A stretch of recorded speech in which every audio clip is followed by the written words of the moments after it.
Ya baik, selamat datang kembali di channel Tanya Soal, di mana di video kali ini kita akan membahas bagaimana strategi yang bisa kamu lakukan dalam menghadapi seleksi di ujian mandiri. Dalam beberapa tahun terakhir kita sudah banyak membahas tentang materi-materi ataupun strategi dalam menghadapi ujian mandiri, dan setiap tahunnya ada beberapa perubahan penting yang harus dipersiapkan untuk bisa memaksimalkan tentunya peluang lulus untuk masing-masing ujian mandiri di berbagai PTN, karena tiap PTN memiliki format ujian mandirinya tersendiri, memiliki model tesnya tersendiri, dan untuk memaksimalkannya tentunya kamu harus mengikuti penjelasan kita dari awal sampai akhir supaya benar-benar bisa menaklukkan ujian mandiri di PTN yang kamu inginkan. Jadi di video kali ini kita akan bahas tentang berbagai jenis seleksi yang ada di ujian mandiri, bagaimana pola soal-soal testingnya, bagaimana sistem penilaiannya, dan apakah ada pengaruh nilai UTBK SNBT terhadap kelulusan di ujian mandiri. Dan untuk soal-soal berupa soal testing, baik itu TPA dan TKA, nanti ada di kolom deskripsi. Kita sudah persiapkan beberapa video untuk berbagai jenis PTN ya, ada yang dari UNS, UNES, kemudian juga seperti di UNY dan lain sebagainya. Jadi bisa kamu saksikan dan kamu pelajari untuk menambah referensi atau wawasan kamu tentang soal-soal yang ada di ujian mandiri. Kita bahas seleksi yang pertama adalah seleksi ujian mandiri yang tanpa menggunakan tes. Nah, tanpa menggunakan tes ini sendiri terbagi menjadi dua jenis seleksi. Yang pertama adalah jenis seleksi berdasarkan nilai raport. Ini tentunya sudah familiar bagi kamu yang sudah mengikuti pola seleksi di SNBP ya, berdasarkan prestasi. Dan seleksi yang kedua adalah seleksi yang berdasarkan nilai atau hasil sertifikat UTBK SNBT. Nah, masing-masing ini juga memiliki nilai lebih dan kekurangannya masing-masing, di mana kalau menggunakan sistem ujian mandiri tanpa testing tentunya adalah bahwa tidak perlu belajar ekstra lagi karena tidak ada testing ya tentunya. Kemudian untuk yang seleksi nilai raport ini kurang sesuai bagi siswa yang waktu SNBP kemarin malah tidak tergolong siswa eligible, artinya daya saing kamu cukup kurang kalau menggunakan nilai raport. Kemudian kita perlu tahu sendiri bahwa sistem penerimaan di SNBP sendiri termasuk kurang fair karena penilaiannya tiap sekolah berbeda, kesulitan soal berbeda, jadi tidak bisa disamaratakan sebenarnya nilai yang ada di rapot di suatu orang siswa di sekolah tertentu dibandingkan dengan nilai yang sama mungkin dengan siswa lain dari sekolah yang berbeda. Jadi sebenarnya tidak ada indikator yang bisa benar-benar menyamaratakan bahwa apakah seorang siswa dengan nilai sama-sama di rapotnya 90 itu memiliki kemampuan yang sama atau ternyata di lapangan ternyata memiliki ketimpangan, artinya kualitasnya berbeda. Sementara kalau kita bandingkan dengan seleksi tanpa tes hanya menggunakan nilai atau sertifikat UTBK, kita tahu bersama bahwa hasilnya adalah berdasarkan nilai UTBK SNBT. Jadi kalau hasil sertifikatnya keluar karena dikeluarkan oleh satu badan yang sama, kita bisa katakan bahwa transparansi nilainya lebih jelas. Artinya kamu dengan nilai rata-rata misalnya 550 akan mencoba testing tanpa menggunakan tes ini, tentunya kamu bisa mengukur bahwa saya dengan nilai 550 apakah saya bisa bersaing dengan teman-teman lain yang misalnya nilainya 600. Tentunya dari situ kita sudah mendapat gambaran bahwa nilai saya kurang daya saingnya sehingga mungkin dialihkan ke PTN yang lain dan sebagainya. Jadi kalau kita bandingkan bahwa kedua jenis seleksi ini baik yang berdasarkan nilai raport ataupun berdasarkan nilai UTBK memiliki kelebihan dan kekurangannya. Kekurangan yang utama dari nilai UTBK SNBT ini adalah saya prediksi bahwa akan lebih banyak diikuti oleh siswa karena setelah dia mengetahui nilai UTBK-nya dan ternyata saat pengumuman kita kan membandingkan nilai kita dengan misalnya kita tidak lulus di SNBT, kemudian kita membandingkan nilai kita, ternyata ambangnya rata-rata terendah yang di fakultas tersebut misalkan 600 dan saya memiliki nilai sertifikatnya di rata-rata 590. Artinya karena gapnya itu sangat tidak terlalu besar, maka kalau kamu ikutkan di ujian mandiri yang hanya menggunakan nilai UTBK, maka kemungkinan besar kamu bisa diterima. Jadi ini akan membuat siswa dengan nilai yang dekat dengan nilai rata-rata terendah dari PTN tersebut akan mencoba untuk mengikuti seleksi berdasarkan nilai UTBK ataupun SNBT. Kemudian kalau kita perhatikan lagi bahwa di jenis seleksi yang kedua adalah jenis seleksi dengan menggunakan tes ataupun ujian. Nah, di ujian ini sendiri ada dua kategori lagi, yaitu tes yang menggunakan nilai UTBK SNBT, apakah itu nilainya digunakan atau hanya beberapa PTN yang sebagai syarat bahwa siswa tersebut tidak menggugurkan keikutsertaannya di SNMPTN atau SNBP ya. Jadi kalau siswa yang sudah dinyatakan lulus di jalur prestasi kan tidak bisa mengikuti UTBK, dan tentunya PTN tersebut juga berharap bahwa dia tidak mengikuti ujian mandiri di PTN tersebut. Ada beberapa PTN yang menggunakan sistem tes yang mensyaratkan pesertanya menggunakan nilai ataupun cuma kartu peserta, yaitu misalkan di CBT UGM, kemudian ada SMOP Unpad yang di skema 1. Unpad sendiri ada dua skema ujian dengan tesnya, baik dengan menggunakan nilai UTBK ataupun yang ini termasuk yang hanya menggunakan testing ya. Jadi kalau yang tanpa menggunakan nilai UTBK adalah seleksinya murni berdasarkan hasil ujiannya. Contohnya kebanyakan PTN menggunakan sistem skema seperti ini. Contohnya di Unpad di skema 2, artinya nilai kelulusan murni ditetapkan dari hasil ujian seleksi ujian mandirinya. Kemudian kalau materi-materinya sendiri, kalau kita perhatikan, ada beberapa PTN yang menggunakan sistem materi sesuai dengan ujian tes sebelumnya, yaitu di SNBT. Jadi adopsinya sesuai persis, jadi model soalnya meliputi TPS sama persis, ada kuantitatif, pemahaman bacaan dan menulis, kemudian pemahaman umum, penalaran umum seperti itu, dilengkapi dengan literasi bahasa Indonesia, bahasa Inggris, dan penalaran matematika. Contohnya dilakukan di seleksi SNMPTN Barat. Jadi kalau model tesnya seperti ini paling cocok untuk kamu yang di tahun ini, lulusan tahun ini, yang benar-benar dari awal sudah fokus dengan subtes-subtes yang diujikan di SNBT. Jadi kekurangan bagi alumni atau gap year adalah mungkin belum terlalu familiar, belum terlalu terbiasa mengerjakan soal-soal literasi. Sementara untuk siswa lulusan tahun ini, tentunya ketika mempersiapkan diri di SNBT juga sekaligus udah sejalan relevan ketika kamu akan nanti menghadapi ujian di SNMPTN Barat. Jadi ini menjadi salah satu kekuatan bagi kamu yang tahun ini sudah mengikuti SNBT, sehingga bisa dengan cepat ya beradaptasi untuk menghadapi soal ujian mandiri tersebut. Kemudian tipe tes yang kedua adalah tes potensi akademik. Nah, tes potensi akademik sendiri itu kategori utamanya ada 3, yaitu verbal, meliputi sinonim, antonim, analogi, kemudian penalaran, itu ada penalaran deduktif, induktif, kemudian numerik, bagaimana menghitung persen, menghitung pecahan desimal, kemudian soal-soal perbandingan, kemudian ada pola bilangan. Sebenarnya ada satu lagi yang berupa figural, cuma kalau figural tidak semua PTN ada, tapi yang verbal, penalaran, dan numerik itu sudah bisa dipastikan termasuk tes utama.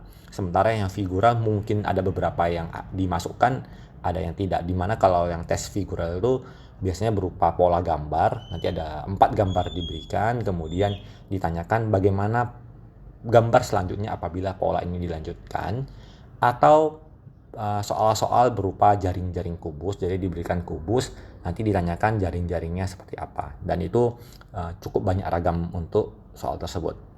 Kemudian biasanya kalau PTN tersebut menggunakan tes potensi akademik, maka nanti ada soal tambahan berupa tes bahasa Inggris.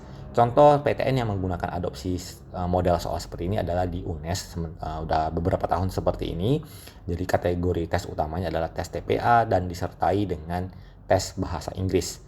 Kemudian ada juga beberapa PTN selain TPA, dia juga mengujikan TKA baik Saintek maupun Soshum. Jadi ada yang hanya berupa TPA saja, ada juga yang berupa TPA ditambahkan dengan TKA. Sementara untuk yang benar-benar menggunakan TKA biasanya sudah termasuk juga tes kemampuan dasar TKD-nya berupa tes matematika dasar, bahasa Indonesia, dan bahasa Inggris. Kemudian TKA-nya ada yang saintek berupa subtes matematika IPA, fisika, kimia, biologi. Sementara untuk yang soshum, ekonomi, sejarah, geografi, sosiologi. Nah, ini sudah lumayan banyak kita bahas soal-soalnya. Nanti bisa kamu cek di deskripsi untuk sebagai referensi soal. Beberapa contoh PTN yang menggunakan format TKA dan TKD ini misalnya seperti CBT UGM. Jadi kalau untuk CBT UGM ada soal TPA, ada soal TKDU, tes kemampuan dasar umum, kemudian juga ada soal TKA. Begitu juga dengan soal yang di SIMA biasanya menggunakan format tes kemampuan dasar dan juga TKA. Nah, dari format ini ada lagi satu jenis tes yaitu yang tes spesifik. Jadi tes ini merupakan ciri khas dari PTN tersebut. Biasanya misalkan ada tes yang mewajibkan tes wawasan kebangsaan. Ini pernah dilakukan di Undip di mana salah satu jalur seleksinya itu menulis esai wawasan kebangsaan. Kemudian tes agama terutama agama Islam untuk yang memasuki tes ujian mandiri di UIN. Kemudian ada juga tes yang memasukkan unsur IPA terpadu dan IPS terpadu. Biasanya ada wacana dan dari wacana tersebut dikaitkan dengan materi saintek maupun materi sosum untuk dipecahkan dan dianalisa berdasarkan wacana yang diberikan untuk menjawab pertanyaan-pertanyaan per poinnya. Ini mungkin mirip-mirip dengan soal literasi tapi berhubungan dengan ilmu pengetahuan saintek maupun yang soshumnya. Sementara untuk sistem scoringnya sendiri kita akan bagi dua. Jadi ada sistem scoring yang tanpa menggunakan nilai minus, artinya semua soal yang dikerjakan kalau benar bernilai 1, kalau salah kosong, jadi salah 0 ya maksudnya.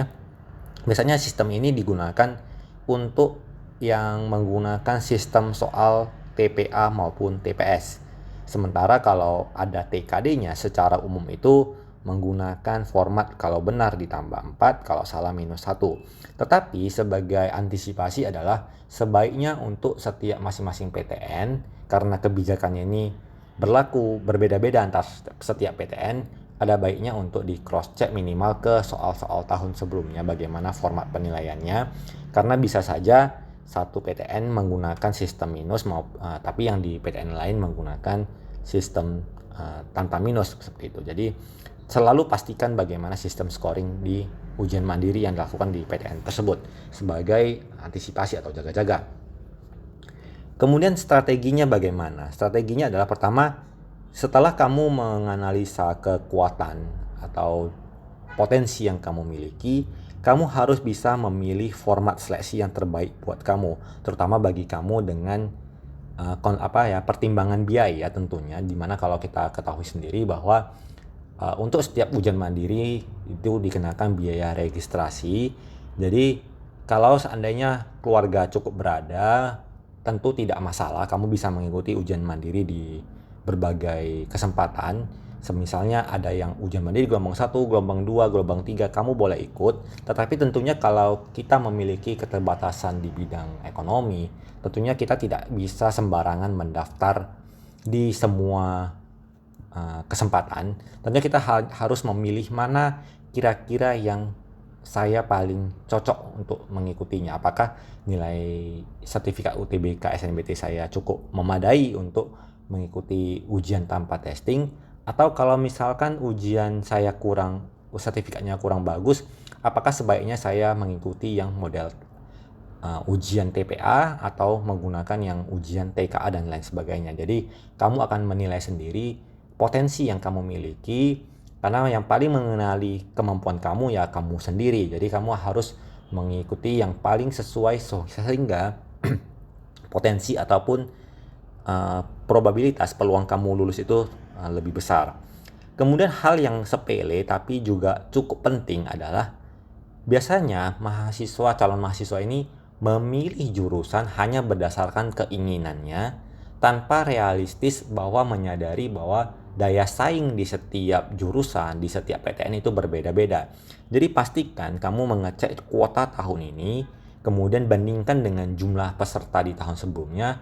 Kira-kira dengan kuota, misalkan dia membuka kuota atau kursi sebanyak 30 dengan jumlah peserta misalkan 1000, artinya 30 banding 1000 itu cukup ketat saya rasa. Atau sebaliknya kuotanya besar, jumlah peminatnya kurang. Nah itu juga menjadi salah satu pertimbangan untuk menentukan seberapa ketat persaingan yang ada di jurusan atau di PTN tersebut. Jadi jangan terlalu memilih hanya berdasarkan keinginan, kita harus realistis ya, membandingkan antara jumlah kursi yang tersedia dengan perkiraan jumlah peserta yang mendaftar di tahun ini. Kemudian yang poin ketiga adalah ketika kamu mengikuti yang testing tentunya adalah manajemen waktu dan biaya kalau kamu mengikuti ujian mandiri di berbagai PTN. Dengan alasan bahwa kebanyakan sistem PTN ini sekarang ada yang online, ada pun yang CBT di kampus. Tentunya kalau dia online tidak masalah, artinya kamu tidak memerlukan biaya transportasi. Yang kamu pikirkan adalah bagaimana menyediakan perangkat yang memadai untuk mengikuti ujian. Sementara yang kalau kamu diwajibkan ke lokasi ujian, tentunya ini satu biaya lagi. Jadi membayangkan kamu berangkat ke Yogyakarta misalnya untuk mengikuti ujian mandiri di UGM, kemudian nanti mau ke Semarang lagi atau mau ke kota lain untuk mengikuti ujian mandiri di kota tersebut, tentunya ini menjadi salah satu kendala karena selain biaya tentu juga ini memakan daya tahan tubuh ya, tiap entah berapa hari sekali berpergian ke luar kota untuk mengikuti ujian, pulang balik, ini cukup menjadi suatu perhatian. Makanya dari itu utamakan kita mengikuti ujian itu yang sistem PTN-nya itu online dibandingkan CBT. Kita tidak berbicara tentang potensi kecurangan ataupun misalkan sistem ujiannya apakah ada kecurangan atau tidak. Tetapi dengan menggunakan sistem yang online itu kamu lebih fleksibel, tidak terlalu lelah dalam urusan transportasi ataupun biaya perjalanan tentunya.